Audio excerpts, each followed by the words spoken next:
Selamat siang semua. Ketemu lagi dengan saya dalam mata kuliah Hukum Internasional.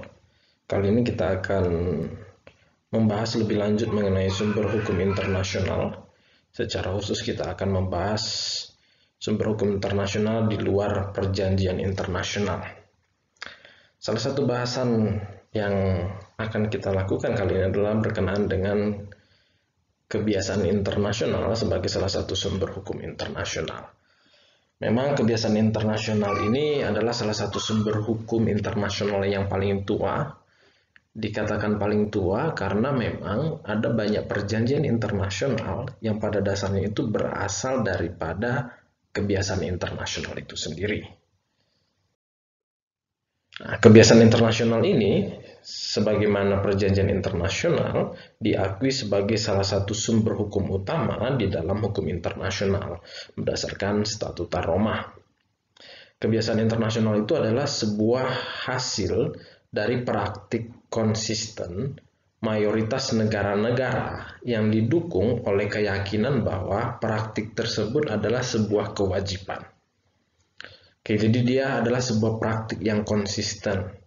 Kalau kita dengar kata konsisten, maka ini merujuk pada sesuatu yang terus-menerus dilakukan. Sedangkan jika disebut sebagai kewajiban, maka itu adalah sesuatu yang kalau tidak dilakukan, ada perasaan telah melakukan pelanggaran di dalamnya. Sehingga sangat penting memang mengenai keyakinan bahwa praktik ini adalah suatu kewajiban. Nah, kalau di dalam hukum laut internasional, salah satu contoh kebiasaan internasional adalah terkait dengan tidak diperbolehkannya sebuah atau suatu negara menggunakan wilayah teritorialnya untuk merugikan negara lain. Karena batas teritorial dari suatu negara itu dihitung kurang lebih 12 mil. Hukum kebiasaan internasional ini adalah hukum bagi semua negara, terlepas apakah mereka berpartisipasi dalam pembentukan kebiasaan internasional. Nah, jadi pernyataan ini sebenarnya cukup menarik. Karena apa? Kalau Anda melihat perjanjian internasional, maka Anda akan memahami konteks bahwa perjanjian internasional itu pada dasarnya berlaku hanya kepada para pihak yang terikat di dalam perjanjian, sesuai dengan prinsip pacta sunt servanda.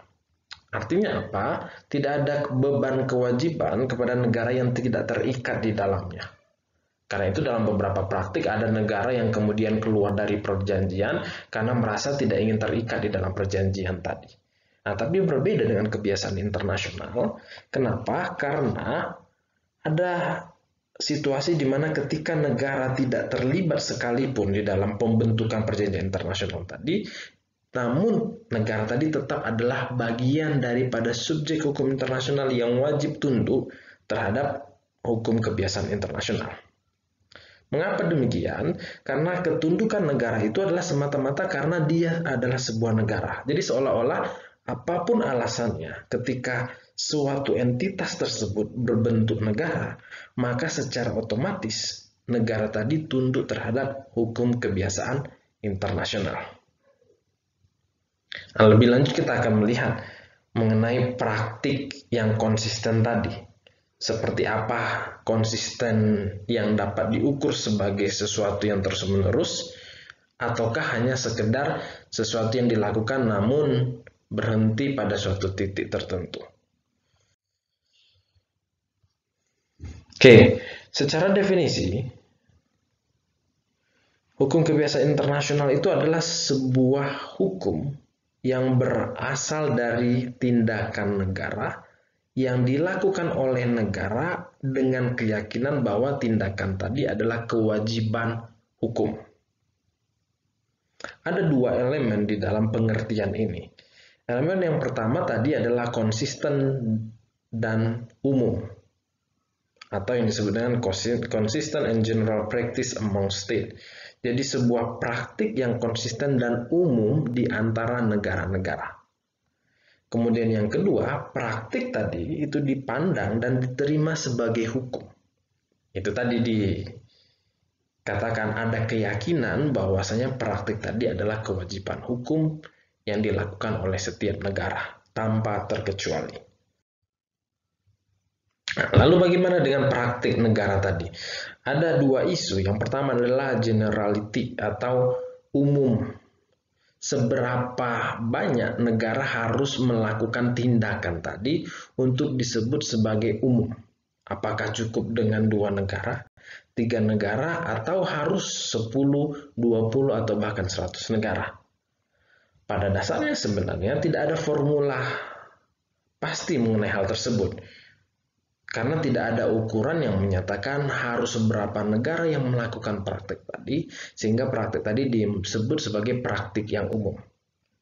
Namun yang dapat digarisbawahi dari kata umum di sini adalah bahwa praktik tadi dilakukan oleh banyak negara dan menyebar di beberapa wilayah di seluruh dunia.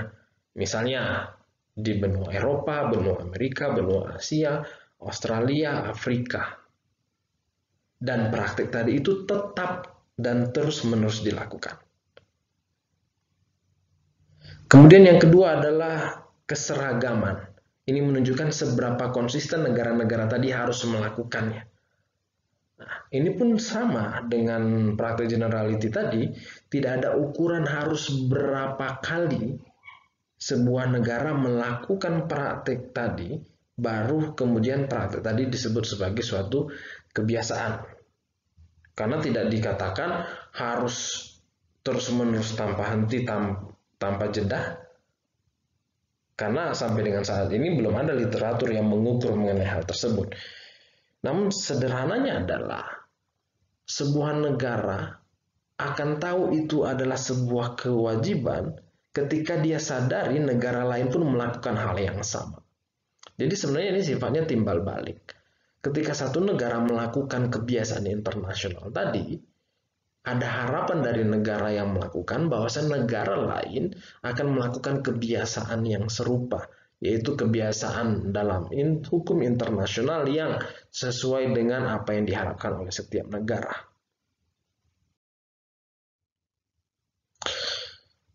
Lalu kemudian berkenaan dengan rasa mengenai kewajiban hukum, bahwasanya si kebiasaan tadi adalah sebuah praktik yang menjadi kewajiban. Kalau dikatakan kewajiban berarti ada keharusan melakukan, bukan sesuatu yang sifatnya sukarela. Kewajiban ini berasal dari sebuah keyakinan banyak negara bahwasanya ketika negara A melakukan kewajiban tadi, maka negara-negara lain pun hendaknya melakukan kewajiban yang sama. Jika negara-negara lain tidak melakukan kewajiban yang sama tadi, maka seolah-olah negara yang tidak melakukan tadi sudah bukan bagian daripada masyarakat internasional.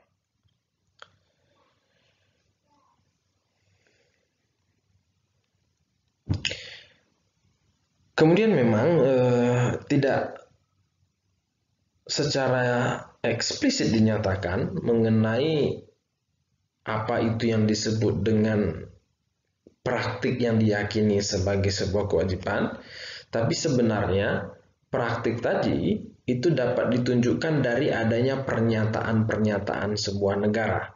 Baik pernyataan tadi sifatnya resmi atau pernyataan resmi suatu negara, atau melalui korespondensi diplomatik, atau melalui konferensi pers dari suatu negara, atau cara-cara lain manapun yang pada akhirnya di dalam dokumen-dokumen atau pernyataan-pernyataan tadi dinyatakan bahwasanya mereka tunduk terhadap kewajiban internasional yang merupakan bagian daripada kebiasaan internasional.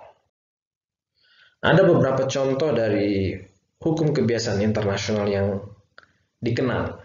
Beberapa contoh ini sebenarnya kemudian ditransformasi ke dalam klausul-klausul di dalam sebuah perjanjian internasional. Jadi, sebagaimana yang saya katakan di awal tadi, beberapa muatan di dalam perjanjian internasional pada dasarnya adalah berasal dari hukum kebiasaan internasional. Salah satu contohnya adalah the non-use of force atau larangan penggunaan kekerasan atau kekuatan bersenjata. Nah, larangan ini sebenarnya ditemukan di beberapa konvensi atau perjanjian internasional. Salah satunya adalah Geneva Convention yang melarang penggunaan kekuatan bersenjata untuk menyelesaikan sengketa antar negara. Bahkan larangan ini kemudian dikembangkan dalam bentuk larangan penggunaan senjata terhadap entitas yang disebut dengan non-kombatan atau warga sipil.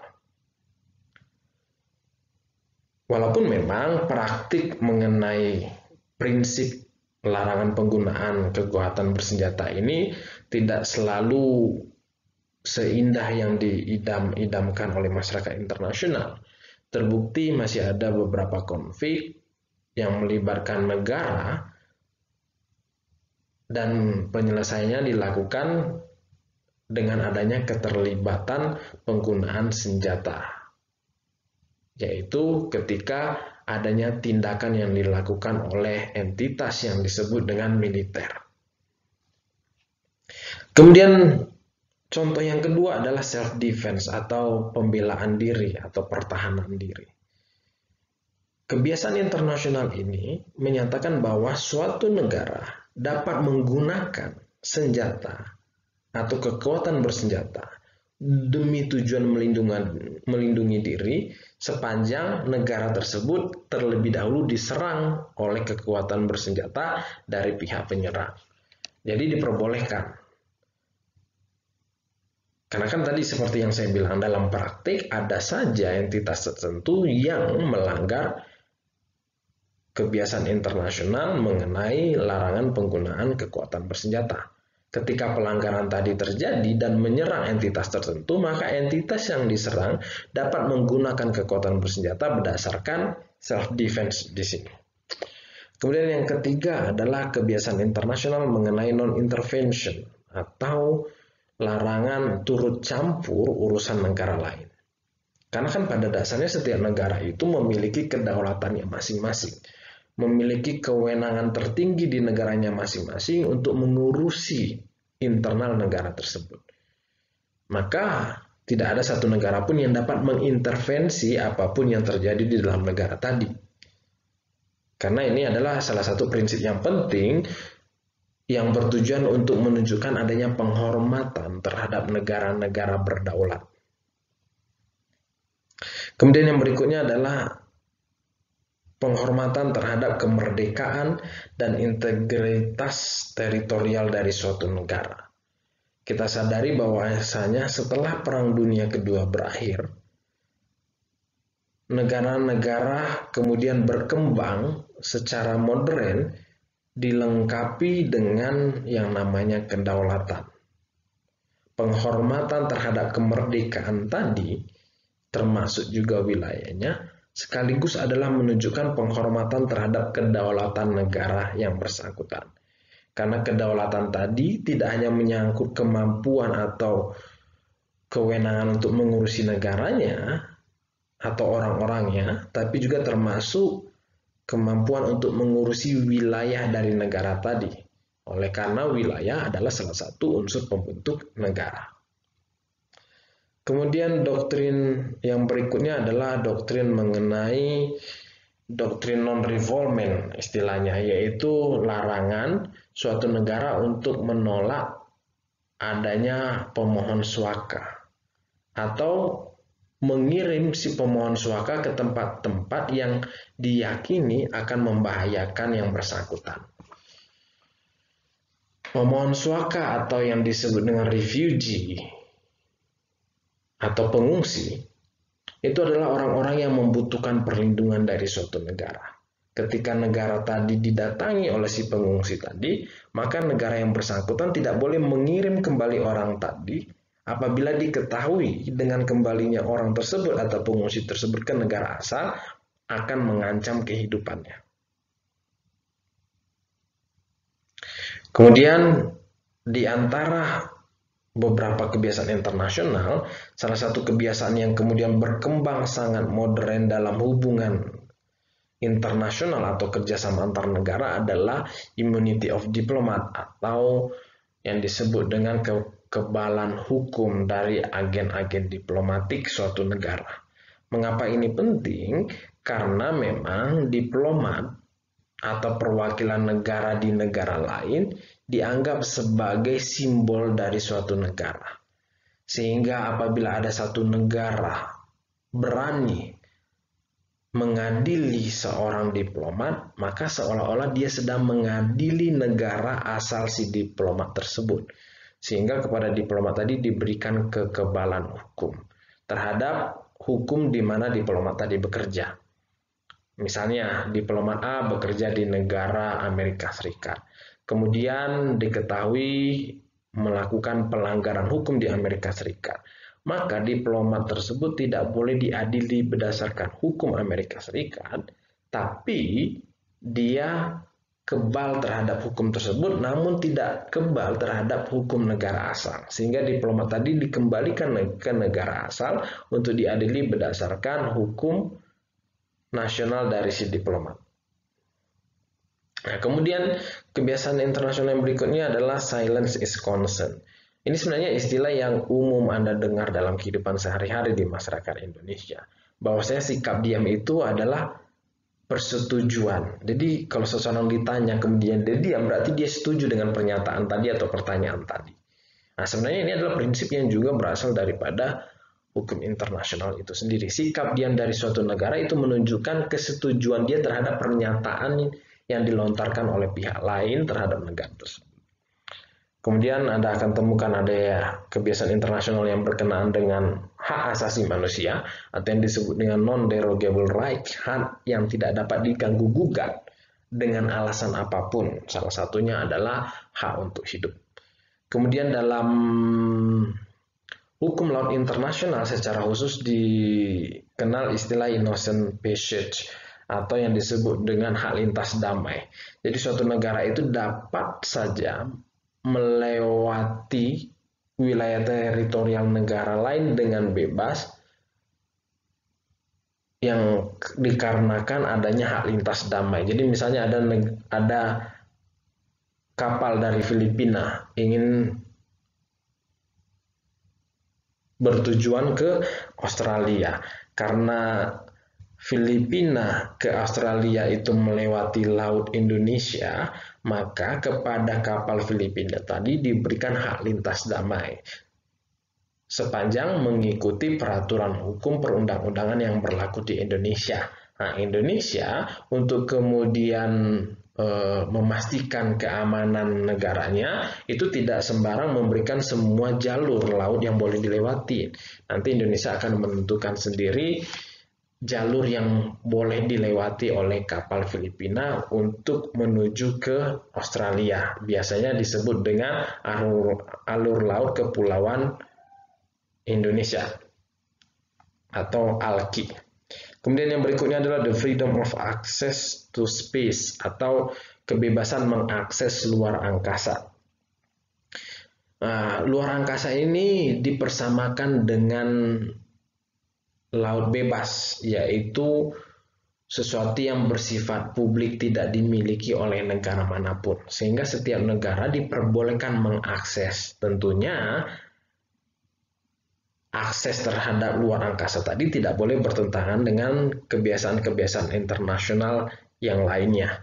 Misalnya penggunaan luar angkasa tapi untuk tujuan diletakkannya senjata-senjata yang akan membahayakan negara lain. Itu tidak diizinkan. Kemudian kebiasaan internasional dalam bentuk kebebasan akses terhadap luar angkasa ini juga dipertegas dengan adanya Konvensi Luar Angkasa yang di dalamnya memuat mengenai kebiasaan internasional yang ini. Oke, demikian mengenai hukum kebiasaan internasional. Nah, selanjutnya adalah prinsip yang atau sumber hukum internasional yang ketiga, yaitu General Principle of Law atau prinsip-prinsip hukum umum. Prinsip-prinsip hukum umum di sini adalah prinsip-prinsip yang diakui oleh negara-negara beradab atau negara-negara berdaulat. Prinsip-prinsip hukum ini umumnya ditemukan di semua sistem hukum di seluruh dunia. Jadi meskipun setiap negara itu punya sistem hukum yang berbeda, dan punya hukum nasional masing-masing, pada dasarnya prinsip-prinsip hukum yang ada di setiap negara tadi itu sama dalam beberapa hal. Sebagai contoh misalnya nebis in idem, bahwasanya seseorang tidak boleh dipidana atas perbuatan yang sama yang sudah diadili sebelumnya. Jadi nggak boleh atas satu perbuatan seseorang diadili sampai dengan 2 kali. Dan ada beberapa prinsip-prinsip lain yang tadi saya bilang, meskipun negaranya punya sistem hukum yang berbeda, prinsip-prinsip hukumnya itu cenderung sama. Itu yang disebut dengan prinsip-prinsip hukum umum. Nah, prinsip-prinsip hukum umum ini ada yang berasal dari institusi internasional atau organisasi internasional, yaitu prinsip-prinsip yang dilahirkan atau dikembangkan oleh organisasi internasional, diawali tujuannya adalah untuk berlaku terhadap setiap negara anggota, namun kemudian meluas dan akhirnya diakui sebagai salah satu prinsip hukum umum di semua negara di seluruh dunia. Kemudian ada prinsip hukum umum yang berasal dari norma internasional. Ada juga yang berasal dari kebiasaan internasional. Kemudian ada juga yang berasal dari norma yang dikodifikasi ke dalam hukum internasional. Bahkan ada juga prinsip umum yang berasal dari hukum nasional. Jadi prinsipnya berasal dari hukum nasional, kemudian berkembang ke negara-negara lain sehingga menjadi prinsip hukum internasional. Karena perkembangan hukum internasional tidak selalu berasal dari hukum internasional itu kemudian berkembang ke hukum nasional, tapi sebaliknya bisa berasal dari hukum nasional kemudian berkembang ke dalam hukum internasional. Salah satu contohnya sebenarnya misalnya adalah berkaitan dengan masyarakat hukum adat. Karena kan tidak semua negara sebenarnya mengenal yang namanya masyarakat hukum adat. Hanya beberapa negara tertentu yang mengenal konsep tersebut. Nah, kemudian konsep tadi berkembang dari negara yang mengenal prinsip tadi menjadi prinsip hukum internasional.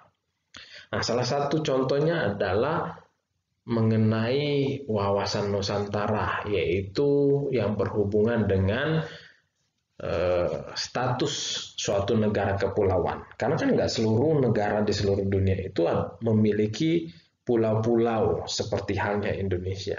Jadi prinsip tadi itu berasal dari negara-negara seperti Indonesia, Kepulauan Fiji, Jepang, yang mempunyai banyak pulau-pulau, sehingga akhirnya ada status baru di dalam hukum internasional, khususnya hukum laut internasional yang disebut dengan negara kepulauan. Atau yang disebut dengan archipelagic state. Jadi perkembangan daripada prinsip ini bisa dari hukum internasional, tapi bisa juga dari hukum nasional ke hukum internasional. Nah, faktor-faktor yang kemudian membuat norma internasional ini berkembang itu sebenarnya didasarkan kepada adanya fenomena-fenomena hukum atau peristiwa-peristiwa yang di dalamnya ada keterkaitan hukum. Misalnya ketika berakhirnya Tatanan Internasional Lama di tahun 1950-an sampai 1960-an. Kemudian lahirnya subjek hukum internasional yang baru, selain subjek hukum internasional berupa negara. Itu pun akhirnya akan merubah beberapa prinsip-prinsip atau menambah beberapa prinsip-prinsip hukum internasional. Berakhirnya Perang Dingin, kemudian adanya keterlibatan faktor ekonomi yang sangat masif dilakukan oleh beberapa negara, kemudian ada revolusi informasi, revolusi teknologi, dan lain-lain. Oke, beberapa contoh dari prinsip-prinsip hukum umum adalah due process of law, bahwasanya setiap perkara atau sengketa harus diperiksa berdasarkan hukum yang berlaku.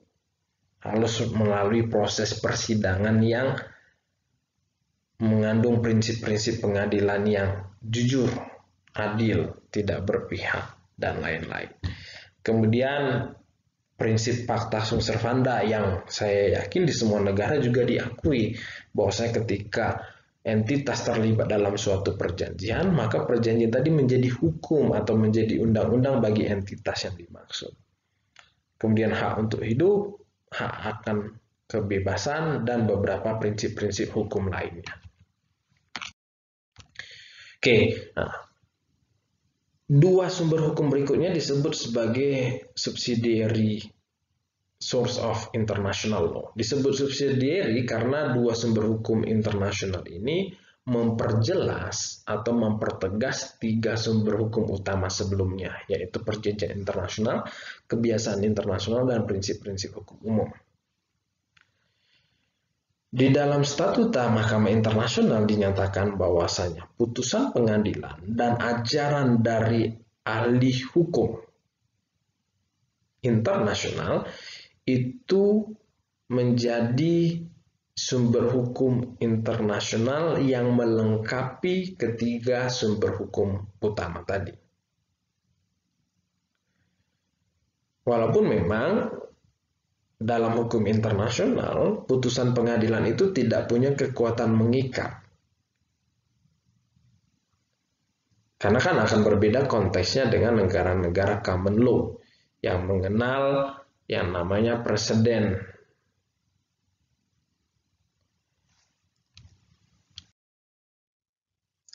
Oke, nah kita bahas terlebih dahulu mengenai putusan pengadilan.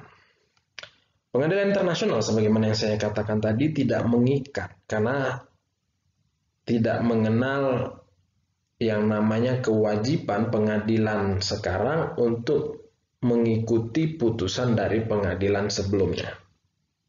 Namun demikian, pengadilan didorong untuk kemudian memberikan pertimbangan-pertimbangan yang didasarkan kepada putusan-putusan sebelumnya.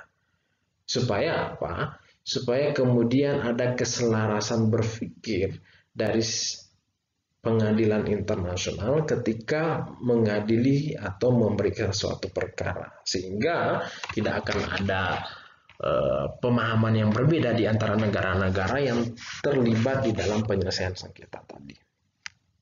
Nah, salah satu pengadilan internasional yang cukup aktif dalam memutus perkara-perkara atau tindak kejahatan internasional adalah Pengadilan Pidana Internasional atau Mahkamah Pidana Internasional.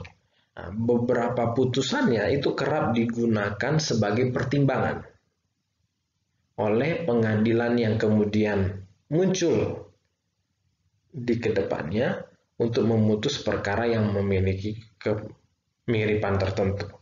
Salah satu kasusnya adalah kasus Zlatko Aleksovski. Dia adalah seorang komandan dari sebuah penjara. Di dalam putusan ini, Aleksovski ini dijatuhi pidana atas perbuatan baik secara individu karena sudah melakukan pelanggaran yang berkenaan dengan kejahatan internasional, tapi juga sebagai seorang pimpinan atasan yang harus bertanggung jawab terhadap perbuatan yang dilakukan oleh bawahannya. Nah, putusan ini kemudian dijadikan dasar juga oleh pengadilan-pengadilan berikutnya ketika ada kasus yang sama di mana seseorang atas perbuatannya sendiri melakukan kejahatan internasional dan atas kejahatan yang dilakukan oleh bawahannya.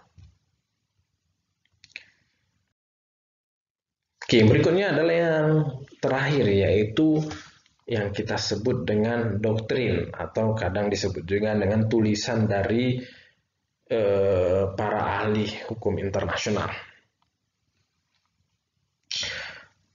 Para penulis seperti Hugo Grotius dan Emery de Vattel itu mengeluarkan beberapa pendapat hukum yang pendapatnya tadi itu memiliki peranan yang sangat penting di dalam perkembangan hukum internasional. Salah satunya adalah ketika adanya pengambilan keputusan dalam persidangan di Mahkamah Internasional atau Mahkamah Pidana Internasional.